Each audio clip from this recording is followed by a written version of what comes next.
How to optimize charging settings on your iPhone.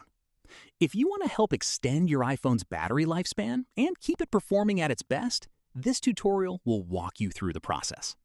First, open the Settings app on your iPhone. Next, scroll down and tap Battery. Now, tap Battery Health and Charging. Here, make sure Optimized Battery Charging is turned on. With this feature enabled, your iPhone learns your daily charging routine and delays charging beyond 80% until it's closer to when you typically unplug your device.